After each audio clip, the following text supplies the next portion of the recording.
we're joined as well, beyond Amandine, by two excellent discussants.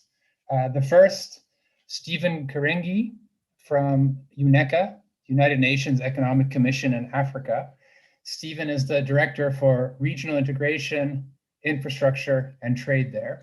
He's going to share some insights from his position within that organization on the challenges and opportunities as regards continental trade, and that relates very much to the topic at hand.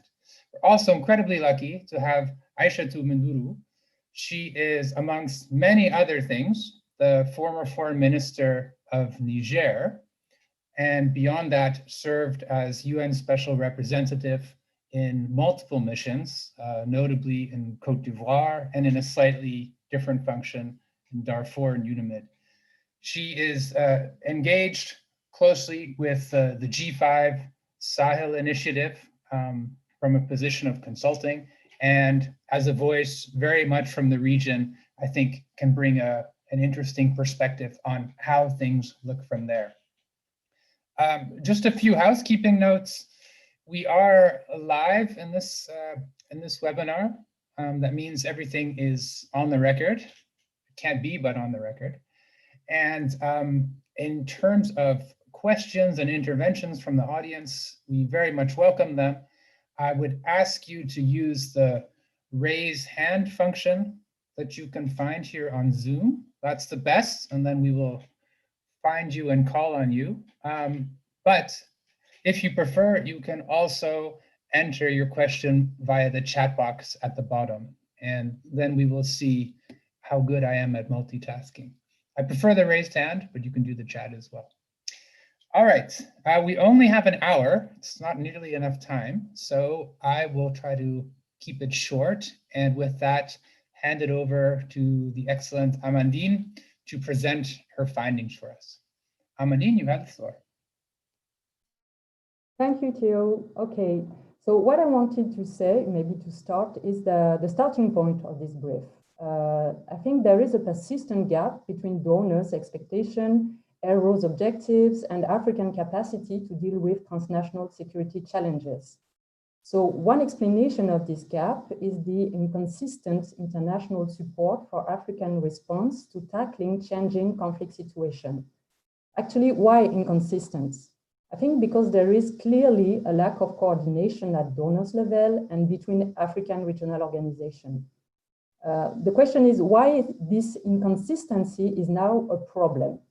Because I think that based on lessons learned we have during the last 2 decades in peace and security, we can say that the proliferation of African regional organizations and the lack of coordination undermine both the effectiveness of regional mechanisms and donors' effort to achieve their goal.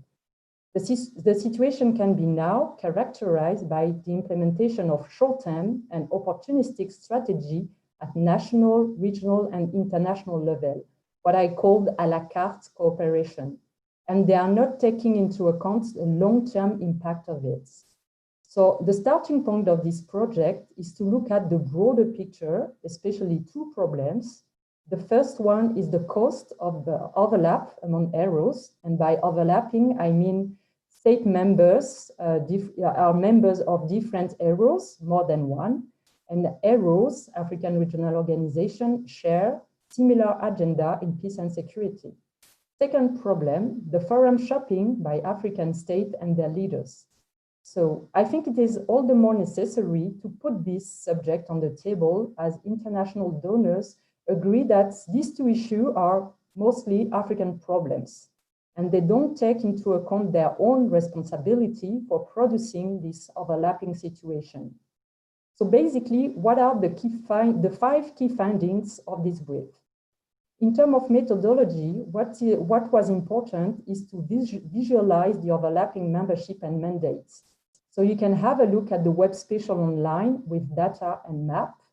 And we can say that, Denisha, thank you, if you can put it on the screen, thank you.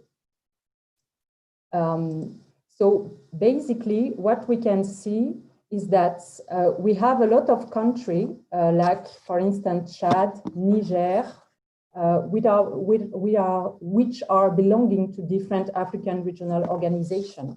So what we can say is that among the 13 organizations and initiatives in West and Central Africa covered by this brief, a country belonged to an average of 4 African regional arrangements. The only exception is Cabo Verde.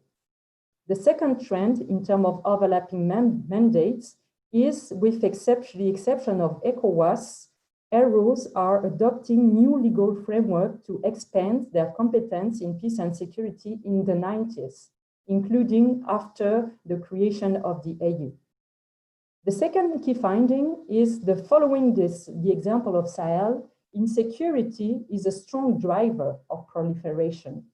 So actually in 2006, UNECA published a report, and I'm happy that Stephen is part of this panel, because this report was essentially on economic integration. But we can say that since the last 2 decades, we could do the same with peace and security. 2 remarks on this insecurity driving proliferation. The first one, the brief, showed that there is still a tension between 2 different approaches of security. First, human security, most of the time the objective of these AROs, and then the mean hard security, meaning military security. So part of this inconsistency is the gap between these 2 security approaches, explaining why, despite significant support received from international partners, there are still root causes of conflicts and risk of spillover effects. Second remark, APSA was created in 2002, and to put everything in order, if I can summarize like this, and with this initial ambition, APSA has benefited from huge external support, including from the EU. The fact that we have now increasing proliferation of regional arrangements, such as the G5, the Accra Initiative, should be source of concern, indicating how somehow we have a step backward. Third key findings, against this background, there are still 3 main challenges, far from being new, of course. The first one is the contradiction when we talk about institutionalizations. G5 Sahel again is a good example because external partners complain about too much bureaucracy, lack of capacity, financial dependency of AROs, and they, at the same time, pushing for creating a new organization. So this is some type of contradiction. There is some contradiction. The second, the cooperation, which is a long-standing issue. There is still the question of clarifying the division of labor between AU and REX. And the AU has now to deal with new African regional arrangements. And you can see on the web special that this is the one reason why I decided to use categorization in this web special, especially to show the relationship between each arrangement with the African Union. And of course, AROs sign cooperation agreements, but they are not implemented due to practical, political, and political reasons. Last things, coordination. The problem is still the same. We are creating the organization, and then we consider coordination mechanism. 4 key finding. Why talking actually about African regional organization proliferation more than before?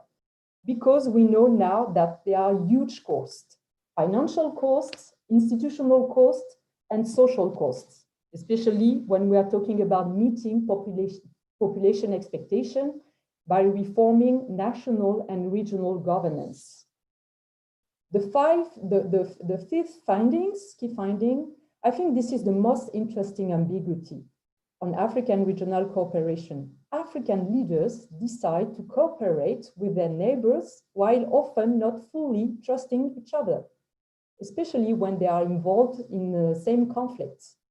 So this also explains this opportunistic way of doing cooperation, because your ally today could have been yesterday your enemy or could be your enemy tomorrow. And Central Africa is a very good example of that.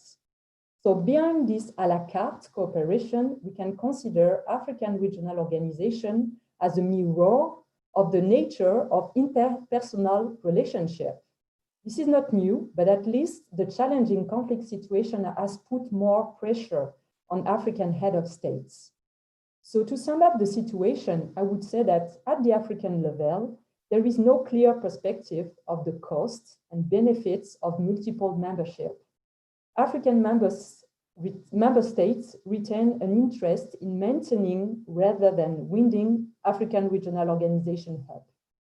At the donors level, there is a pragmatism about AROs proliferation, and external donors support them essentially when they are serving their agenda and interests. So voluntarily or not, external donors are shaping the African regional arrangement scope of action, and Sahel is a good example. Or they also fueling political institutional competition between these arrangements, including sometimes facilitating rent-seeking by African stakeholders. So in this report, I tried to put on the table 4 recommendations about the way forward. First, taking stock of this proliferation, and I definitely hope that this report is a first step to do it.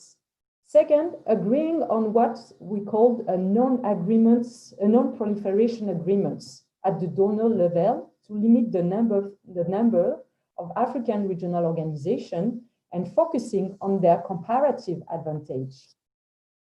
Third, supporting them according to their capacity, human resources, and track record instead of their relevance in terms of geographical cover. And last thing, make the distinction between multi-country and regional cooperation. Because I really think that actually AROs are more used as another channel to support national partners instead of AROs in itself. Thank you. Great, Amandine, thank you so much. Very succinct. I have to congratulate you again on managing to associate the term non-proliferation and regional organizations together. Definitely an innovative combination. Quite a few questions, I'm sure, linked to your presentation, but we'll save them for the end. We have 2 more interventions still ahead of us. So with that, without any further delay, Stephen, could I turn to you to jump in next? Thank you, Theodore, and thank you, Amandine. Good afternoon, good morning, those who are still in the morning.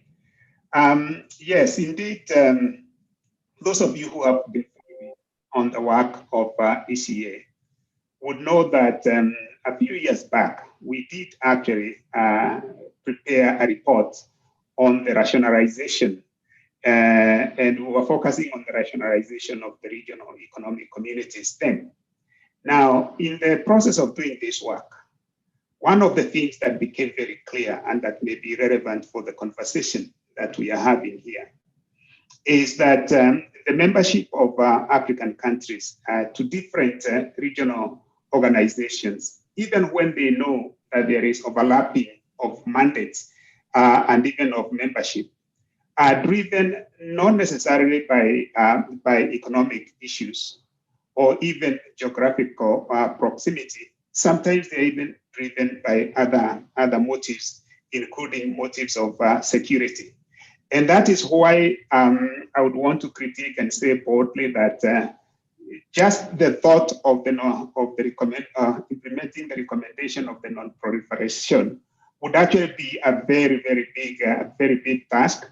But it's good to have the conversation, just like we had the conversation under the area of market integration, which maybe I can talk to about now, because when we did that work, at least we know immediately after that work, sort of a moratorium was put in terms of creating new regional economic communities. So you have the 8 regional economic communities that are recognized.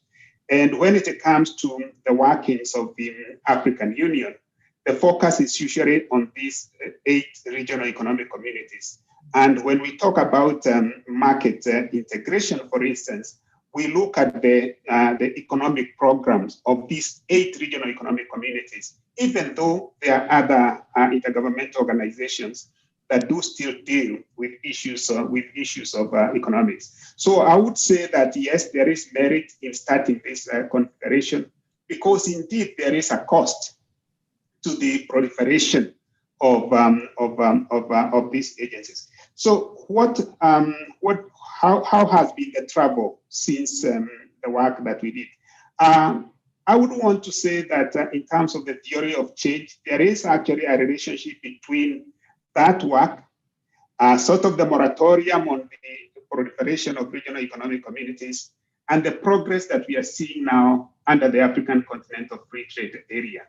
Because what the African Continental Free Trade Area is aiming and hoping to do is basically to consolidate the trade policy regimes that we have under the different regional economic communities.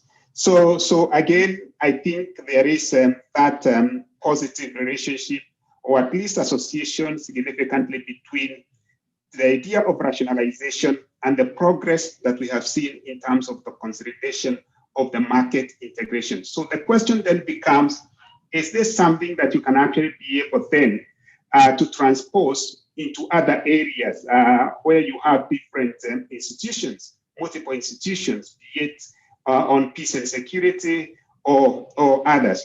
And then I would want to say, maybe I would say that those of you who followed the Tana Forum for this year would know that there was a huge debate about the contribution of the African Continental Free Trade Area to the peace and security agenda of the continent.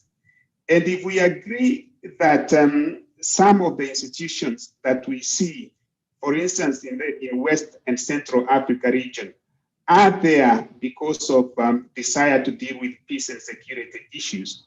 And if we agree that peace and security issues arise because maybe the economics do not lead to social cohesion, and the social cohesion and social progress do not lead to political cohesion and political progress, and then you have all these security issues that emerge, then it is fair to argue that yes, we need to see the link between the proposition that is being made by Amandine and the results that we had seen under the rationalization of regional economic communities. And maybe we might end up in a situation whereby the rationalization of these institutions, especially when you link them between economics, security, and peace frameworks, that we might actually be able to get results quickly than if you have this proliferation. So maybe that is my initial contribution, but I'm happy to come back in as questions come to the floor. Thank you. Stephen, thank you so much. It's really fascinating to draw the parallel in terms of the dynamics between the more trade-oriented and then the more security responsive regional organizations. I'd really like to take that up in the question and answers that follow this. But before we get there, let me then just turn to our third and final speaker. Aïchatou, are you able to come in here at this point? Thank you very much, Theodore. So good morning, everyone. I would like to start by commending Amandine for these reports, which includes a very comprehensive list of all the different regional and sub-regional organizations that exist in Africa. So even if one can sometimes get the impression that all these organizations have been placed on equal footing, whether they deal with politics and security. So the underlying configuration is, if I don't get wrong, with regard to this plethora of organization in Africa, is the same on all the continents. The most important problem is how to focus them on their mandate. For example, I know that in Latin America, we can find at least 8 or more regional organizations. So I, however, must point out that what has been said in the report is very accurate, but not new. Stephen just spoke about it. The plethora of African organization is well known, and the lack of efficiency due to an absence of coordination and rationalization is also well known. So the reason for this, or sometimes very well known, and all outlined in Amandine's document. So when I was reading, I told myself there was a time when the management of all these regional organizations did not pose any fundamental problems. So they functioned more or less. However, she said it, she told it, the situation became more complicated with the advent of the widespread insecurity due to terrorism and jihadism. So I'm just trying to give you the field perspective, because for me, it is not only non-proliferation.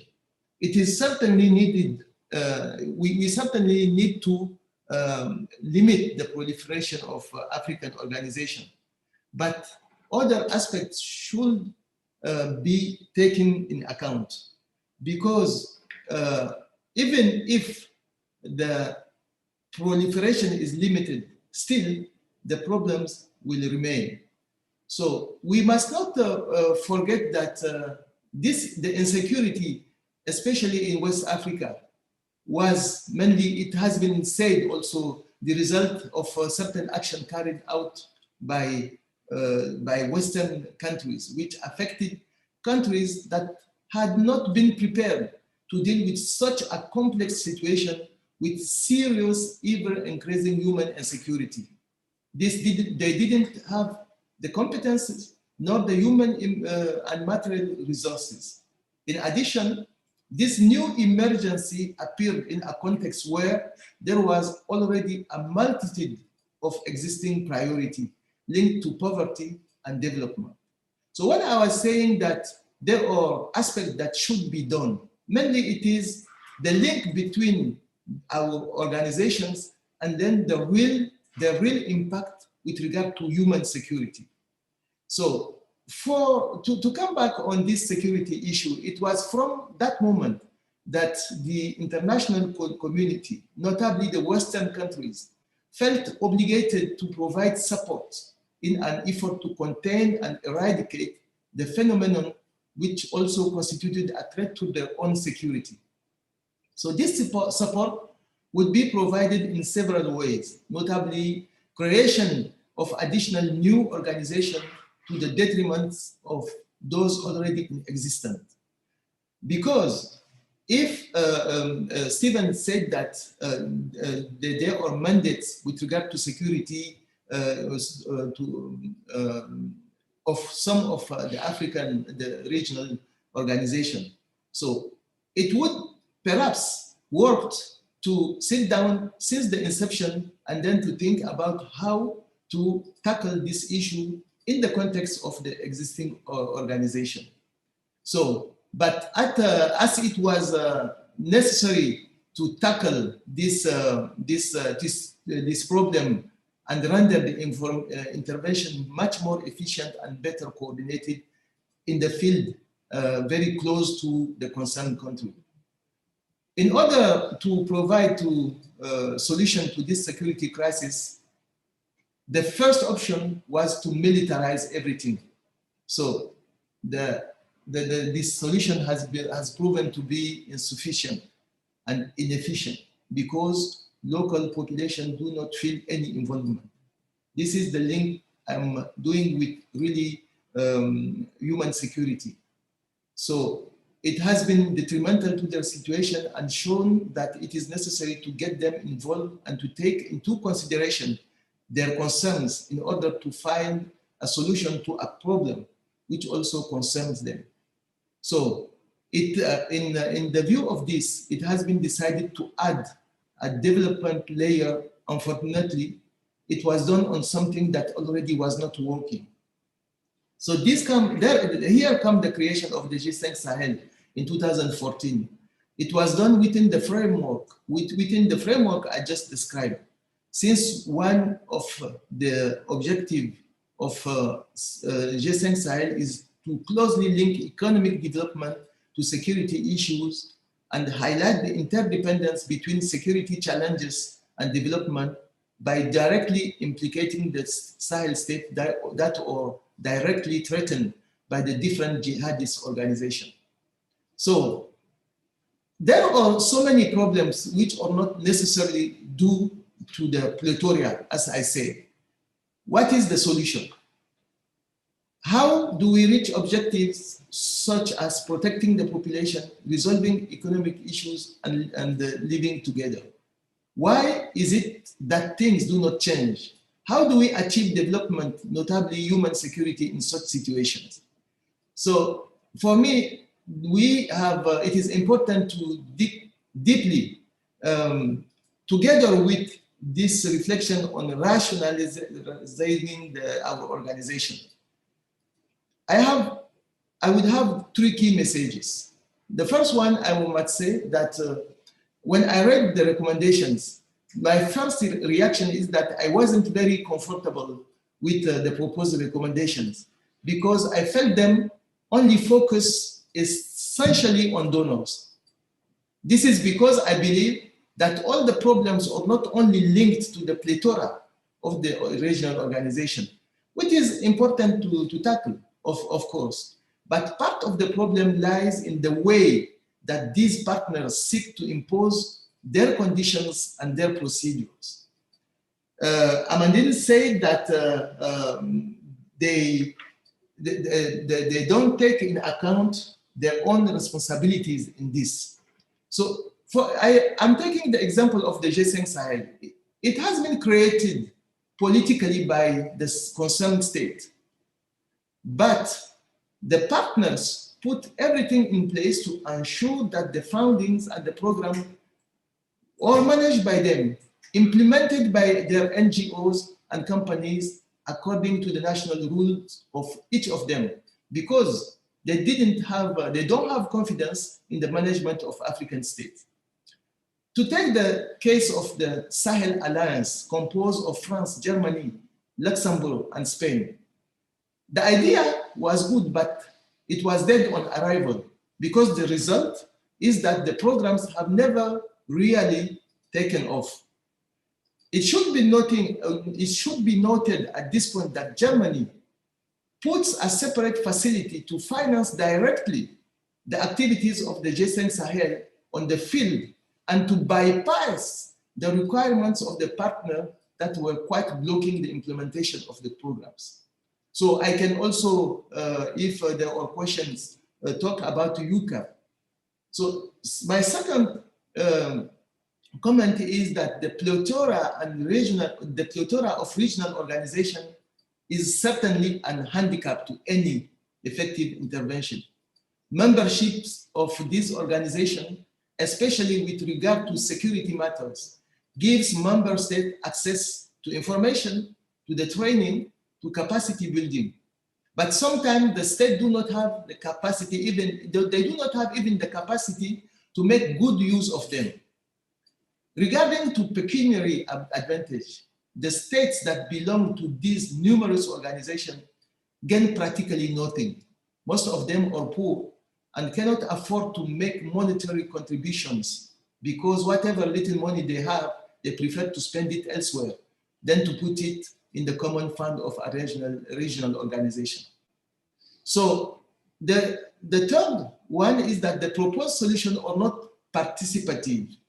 The result is therefore a lack of coordination. A lot of people work and respond to different levels. The concurrent methods, concurrent finance is often antagonistic. The tools created are not effective and do not interest politicians. So what should be done? I'm just saying that the accumulation of intellectual solution is certainly not the answer. We need to reflect on how best to reintegrate human security in order to achieve the security objectives. So the proposed solutions are not participative. And as long as this is the case, a rationalization and reduction of regional organization will not help to achieve the defined objective. So people need to be reassured by guaranteeing human security in an effort to create the trust, which in turn lead to concrete results by taking into account the human element. So in conclusion, I would like to emphasize on the proposed close cooperation with African partners in the needed process of reduction and redefinition of the existing regional bodies.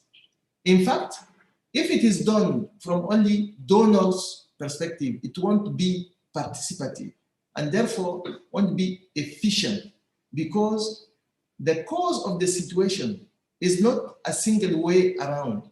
The way the donors are doing business is also not above some criticism. Thank you.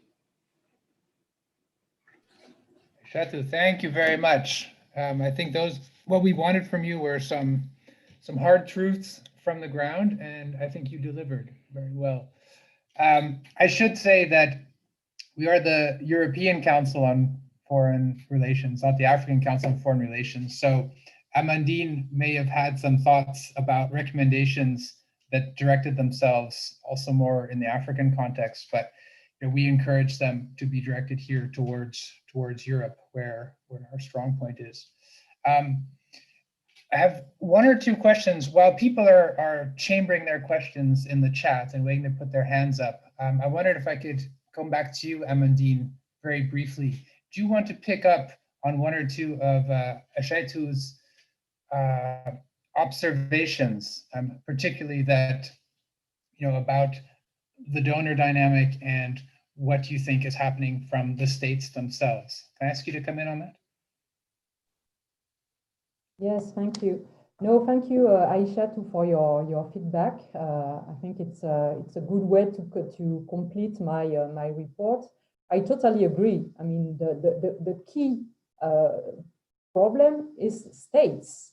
I mean, my assumption is that we have AROs looking at. I mean, we have the AROs because we have this kind of AROs because we have a specific kind of states. When we are talking about governance, how can you expect to have a good regional governance when we have a lack of governance at the national level? You can't invent something you don't have in your own country. This is basically the issue. The second one is the question about vulnerability. We know now that basically when we are talking, and Stefan talked about it, but when we are talking the relationship between security or economy or social or environmental issue, the question is about vulnerability, state vulnerability. What are their capacity to deal with all these human security challenges? And you mentioned it, Aïchatou, when we are talking about building capacity. Which capacity we are talking about?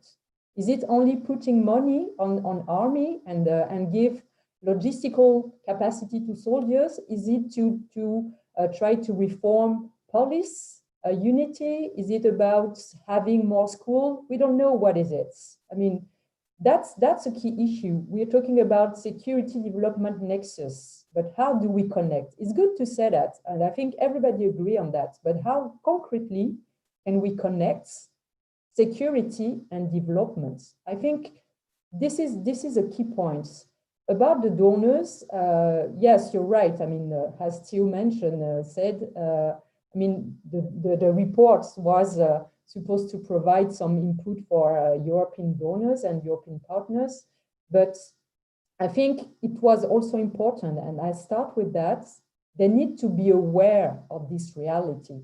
I understand that this African landscape is very complicated. I mean, when you have a look at the mapping, you see that you have regional economic community, you have ad hoc initiative, military coalition, you have now some AU initiative in the Sahel.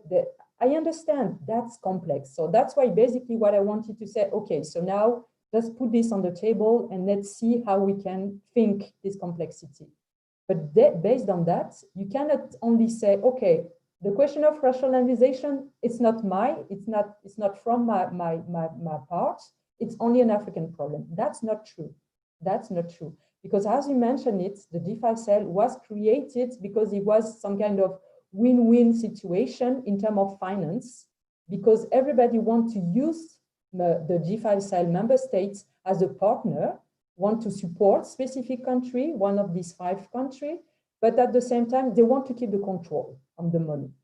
So that's why we have the G5 Sahel now. It's not because, of course, we have questions about ECOWAS efficiency, the AU efficiency, okay, but that's not the real issue. The starting point was the one you mentioned, the question about finance. Who finance and how donors can keep the control on that. So I think it's really important to have this in mind because it's not an African problem. I mean, the money is key. How can you imagine to control military operation if you don't finance as an African states? How can you imagine to control the agenda, to control the operation, the whole operation? That's not possible. So thank you for your feedback because I think it's really important to mention it. It is. No, thanks. Thanks also for your response, Amandine. We've got 3 questions, 2 from the chat box and 1 from Vincent who has his hand raised. If it's okay with everybody, I'll take the 2 from the chat box first, and then Vincent, I'd come to you. And after that, depending on the questions, we can see if it's best for Aïchatou or Amandine or Stephen, or maybe all of you would like to come in. The first question's from Teresa Gouveia, and I think her question really goes to the sort of heart of the matter. And she's asking, in this framework of proliferation, what is the best or the most appropriate channel for the EU to deal with Africa on these political security issues? So I think, again, coming sort of to the heart of the findings of the report. We have a second question then from Xenia, calling from Oslo. I think that she highlights something quite interesting. She's taking the point of Rwanda in 2018 withdrawing from the International Conference on the Great Lakes region, saying that this is an example of a regional organization that Rwanda found was not effective and had not taken an active role. So, our report looked a lot about how regional states try to get into organizations or even establish new ones. I don't think we ever looked at when they opt out of them. So maybe, Amandine, if you don't have a ready reply to that one right now, we can take that as some homework for the next time around. So those are the first 2 questions, if you can make a note of them. And then I'll go once more to now Vincent. Vincent, if you'd like to bring your screen back on and unmute, we'll take your question as well. Thank you. Okay, so you want my question right now, okay? Good. We have a say here in France, when you bump into an intractable challenge, just create a commission.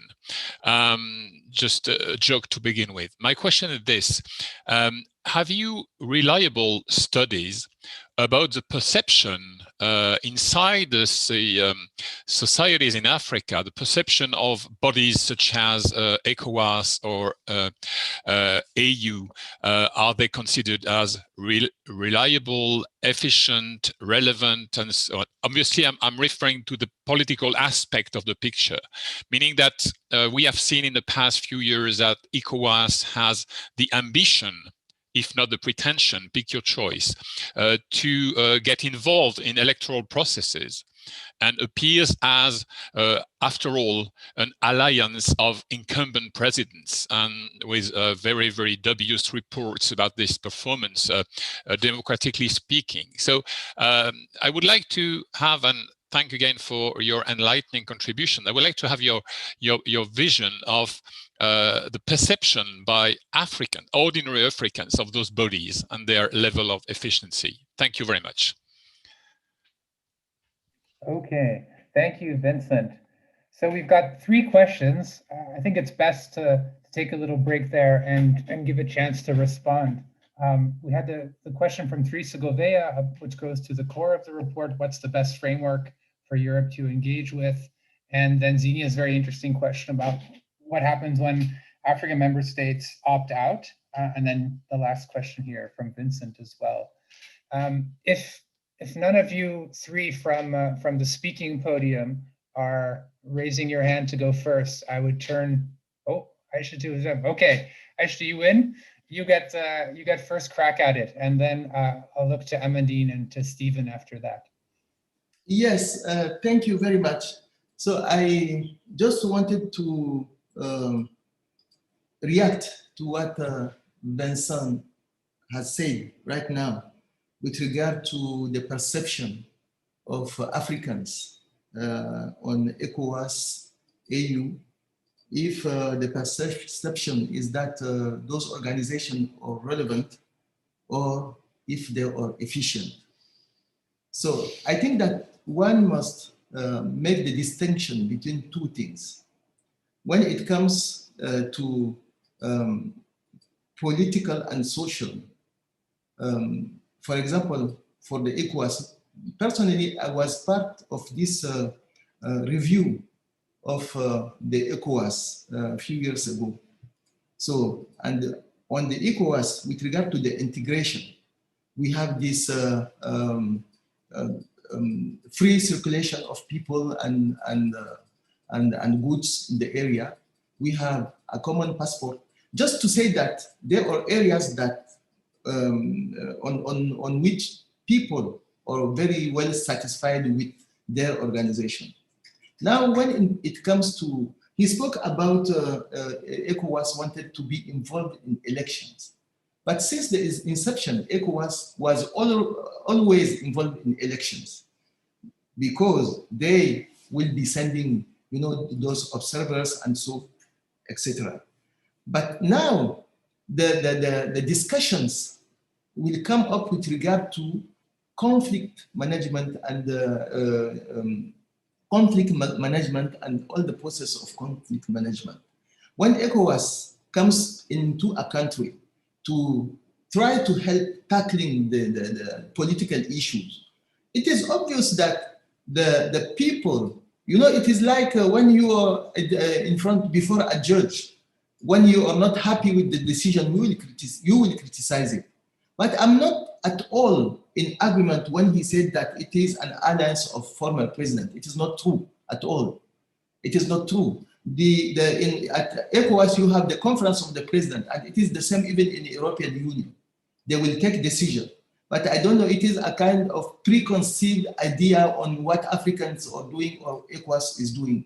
It is not at all an alliance where a former president will sit down and then take decision with regard to their own interests. No, there are rules. If Vincent can go and look at the charter and the mission of the ECOWAS, he will see that everything is detailed.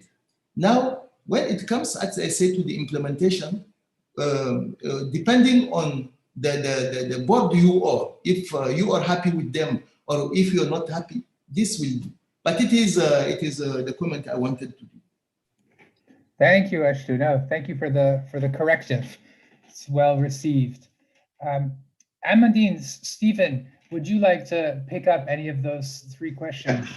Stephen, with the analog hand, the best way. Yeah. No, thank you. First of all, I wanted to say that there is confidence in our institutions.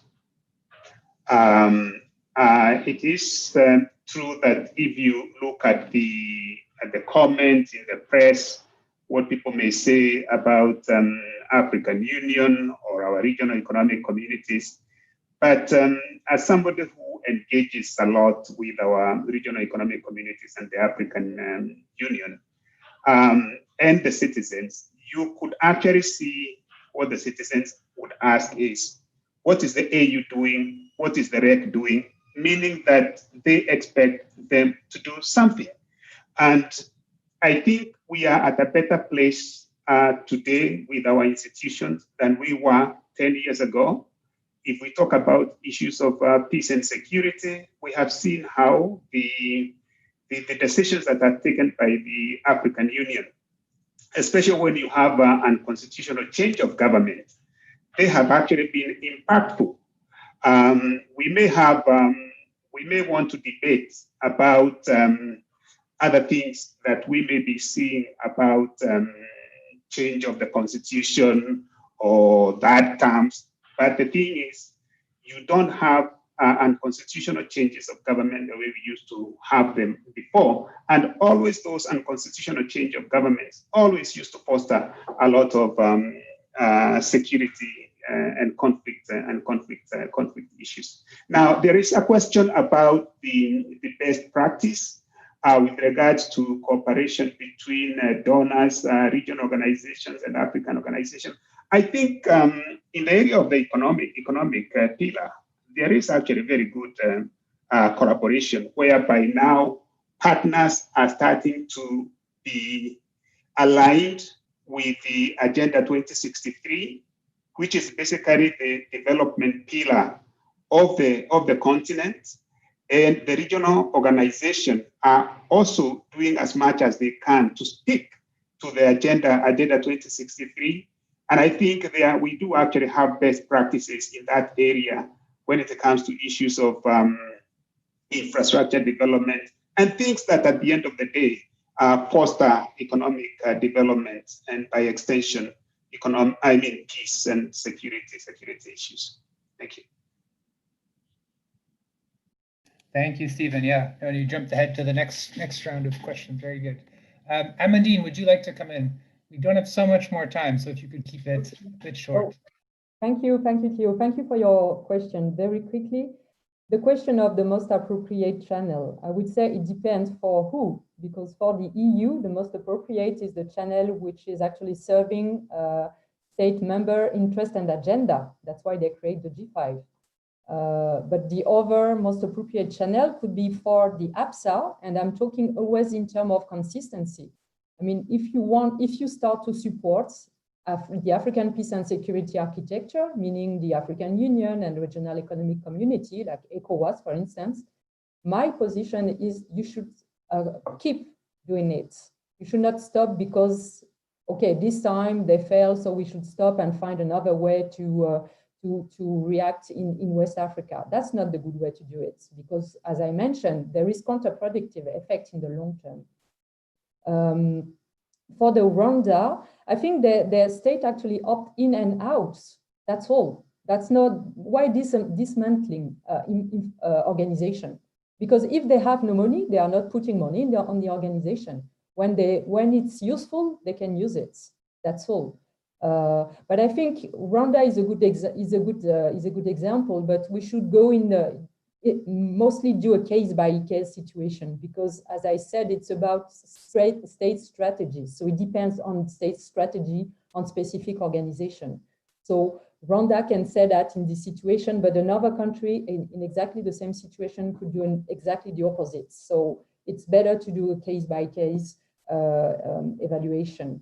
On the question of perception, I think I could share some study about it, because I mean, researchers start to work on legitimacy of organization at the local level, and I think it's very important at the moment. Lastly, the question of success stories, I would say it's very difficult to evaluate success story, because again, which kind of success story we are talking about? Is it about institutional cooperation? So in this case, maybe we can say that in Mali and Central Africa, this is a success. We have REX, Regional Economic Community deployment, then the African Union, and now we have the UN. Is it a success story institutionally? Yeah, because if we're talking in terms of talking about comparative advantages, that's good. But the question is the success stories the capacity, again, to meet population expectation, to stabilize, to bring peace? Is it that? In this case, I mean, again, it's a case by case. I mean, in some case, ECOWAS, for instance, is a success story. Look at Gambia, or sometimes it's not. Look at Mali. So again, it's very difficult to show that there is a long-standing situation and that everything will never change. That's not possible. So it's always a case-by-case situation. Okay, thanks, Amandine. And bonus points for picking up the Rwanda exceptionalism question. I thought that was a very interesting one. Stephen, you had said something earlier which relates to some of the questions coming up here in terms of, what would be best practice examples on regional cooperation between donors, organizations, and African organizations. And you brought in the perspective from UNECA, and I was wondering, to what degree do you think the rationalization process that you were undertaking there can be compared to the kind of rationalization we would want to see happen in these more security-driven situations? Because frankly, I think there's a geopolitical market that's a bit different between them. The urgency to respond, the dynamism in these security situations, and the dynamism in terms of donor actions and reactions. They are moving at a faster way, sometimes in a more abrupt way than I imagine they are on the trade issue. So I'm still intrigued though by the experience you've had from UNECA, and to what degree do you think that's transferable and illustrative for us on a way to go forward? My sense is that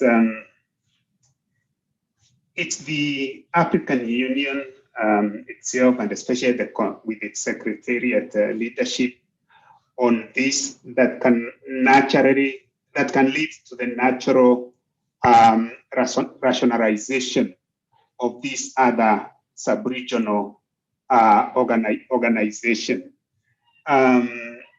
Because like I said from the beginning, we actually did a survey and we had a questionnaire and asked the member states, why is it that you join different organizations? And basically, when you looked at the ranking of the most important reason, it was more political than issues related to trade. So if you have a stronger African Union, which I believe we are having a much stronger African Union today with its reform, I think that we are going to see a natural tendency for the ceding of the competency on driving some of these peace and security issues to the Union, rather than having spending money, or duplicating budgets to other organizations. But until we reach there, I think most leaders would want to hedge their bets. I think we have seen that even in the area of market integration, whereby you see countries pursuing economic partnerships. And when you ask yourself, why are they pursuing economic partnerships, and they are part of an economic partnership in a bigger group within the continent? And the answer to that is because they are not sure whether the risk has been eliminated, that the broader continental organization would not fail to deliver on their national interests on the economic angle. So I think that's the same probably kind of argument that I would want to put also in the area of peace and security. Yeah, no, thanks, Steve. I think that makes sense. Sort of think people moving on parallel tracks and hedging against failure, but with the unintended consequences that our report shows. We have time for a last question. Paul Melly has a hand up. Paul, I'll bring you in, but if you could really just try to keep it very short and succinct because we're coming to time. Hi, and congratulations to Amandine for the report. Paul Melly here from Chatham House. I guess I'm posing a dilemma, and I don't know who has the answer, which is just that sometimes these organizations grow up in response to political and diplomatic reality that the main RECs don't offer an answer to. And I think you can see it with the G5. The Sahelian countries are very heavily militarily engaged in managing their security crisis. And the G5 provides an organization in which they are the main voice, whereas in ECOWAS, they're just part of a much bigger group. And then for two countries, of course, Chad and Mauritania, they're not in ECOWAS, but they are very heavily involved in the regional crisis. So in a way, it provided, particularly for Mauritania, a route to get itself reconnected to West Africa and be involved in managing this crisis that does pose challenges for it, with the Arab Maghreb Union being moribund and irrelevant, as it were.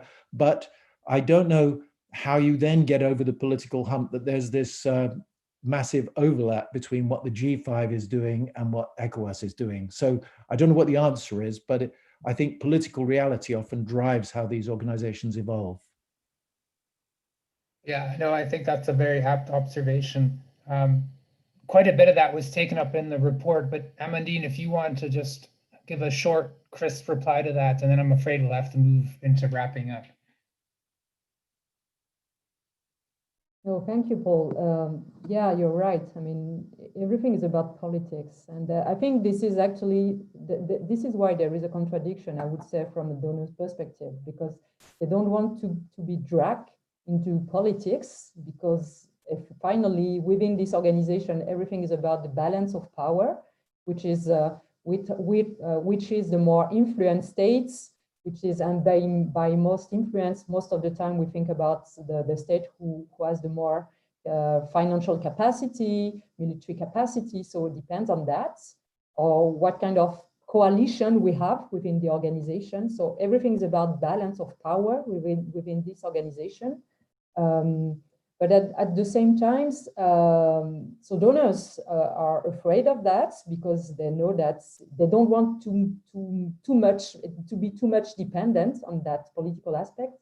But at the same time, this is part of the, I mean, we know that basically, sociologically speaking, regional organizations are working like this. I mean, it's the same at the EU level. It's the same in other regions.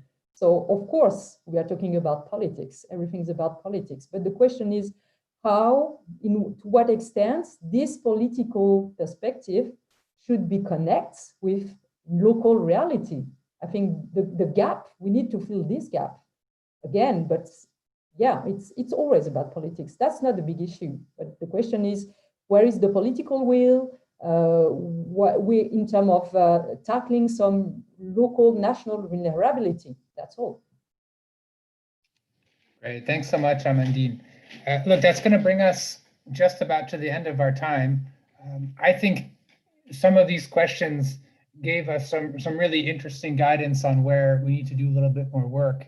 I think, Amandine, we unpacked a lot of the complexity and described the dynamics, but you can see there's a real appetite also for answers, examples, and trying to sort of plot a course on the way forward.